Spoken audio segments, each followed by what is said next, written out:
The ego loves the suggestion of next. It's always going to tell you, once we get the house paid off, then. Once the children graduate, then. Once the bills have been covered, then. Once we can reach this amount in our bank account, then. Once we get to this accomplishment, then. It's always giving you a suggestion of next. Then you will have some great fulfillment. It's always a reaching when it comes to the ego, and it's never quite satisfied. It's never satisfied in the now. It's always going to offer promises of satisfaction. The ego is always going to give you promises of satisfaction. It never stops and enjoys the now. It's like when one accomplishment's over, it's always a subtle nagging of, okay, now we need to do this, and then it'll be. And then, but that and then never quite comes into the now. When do you rest from all the labor? When is it okay to enjoy the spoils of your good? When is it okay to marinate in the accomplishments that's already been done, the here and now? Be steadfast and or more just allow the now or the present to be enough. When does that ever come? If it's up to the ego, it'll keep a reaching. The heart will always have a longing. And I can't say it's the heart, it is the ego. There's always a longing that we can't be quite happy until. And that is the nature of the ego. It's very subtle. Sometimes you could subtly be like, I'll be able to rest if I didn't have this monthly note just lingering over my head. Then I could focus on doing, the things I like to do, or, it always creates some kind of storyline of why there's not a need, why we can't enjoy the moment of today. So these are the things that can subtly just kind of disrupt the flow of really the now, or the flow of peace, the flow of love, the flow of joy. You can find yourself quietly kind of, or subtly, just allowing the mind to still try to take control with its storyline of next. It's always a next. It's never the now. The mind doesn't want to settle in the now because it's beyond its scope of vision. It's always reaching, always projecting, always a lusting and a desire and a clinging when it comes to the egoic mind.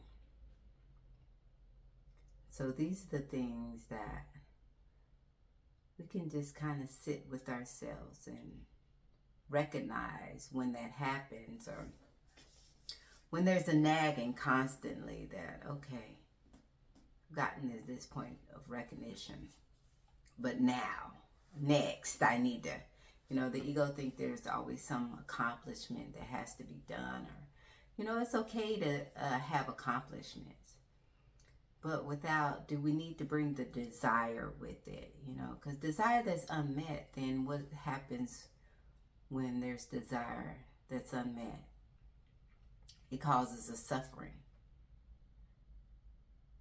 And really, that's desires that are met is just, we call that joy sometimes, but really that's just relaxing back into our true nature. It's when you let go. And then joy is able to be in the forefront, or to shine in its pure nature other than to be veiled by this desire. So once that desire is met, it allows your true nature just to shine forward or shine through. So these are the things that we can kind of, just be aware of. Because sometimes I'll hear the little voice say, yeah, I can rest when I don't have to. And then I thought, no, I can rest right now. I can rest. It's okay. It can be let rest even when it's not done. Is that okay to go ahead and rest when the task isn't finished, when the bills haven't been paid, when the mortgage is still due, or the mortgage is not, the house is not paid off, or the kids haven't graduated yet, or this little task still has time? Is it okay to go ahead and just enjoy and accept the now? To realize that's all there is anyway. To have peace in the moment, whether it's done or undone. Doesn't matter. It doesn't change the nature of who we are. It's not a bigger, I guess, accomplishment or reward if the task is done or if it's not. Does that change who we are and our nature? Does that change peace? Is peace changing like the objects, the shapes, the forms, like the concept? Is it limited by by what we consider circumstances, which are none? Does it have a time limit on when peace can be here and when it's not? It's never changing. It's unlimited. The source of life, it's always the same.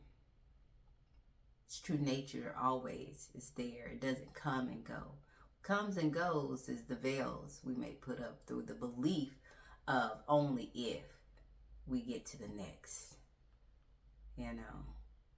then we could have rest. Well, if I get to this next thing, then I can have next. And it's always an external thing that needs to happen in order for this promise of next, a fulfillment of that next. And so, these things, it could be driving force of suffering that we could just, let go today. And when the ego wants to peer his little head up and say, you know what, you'll be happy only if next you know. We cannot even get involved in that and understand it's just a thought. And just like all other thoughts, they're just like clouds that just soon pass away. Let go of it. It's only when we hold on and we believe that what it's saying, that next could give us some kind of fulfillment. There's people with millions and millions of dollars that still, there's a searching, still there's suffering. Because they're always looking for next. They haven't recognized the truth of themselves, that love, that pure peace. So their heart is, ready to return home. Their mind is ready to return home. And there's a lot of suffering. And then you find those on the opposite end that none of the external things matter, but you see them so full of love and peace and happiness because they've recognized that source of life within them. So this is what came up today. Letting go of the next and accepting the now. Because that next will keep you always reaching, keep you always desiring, and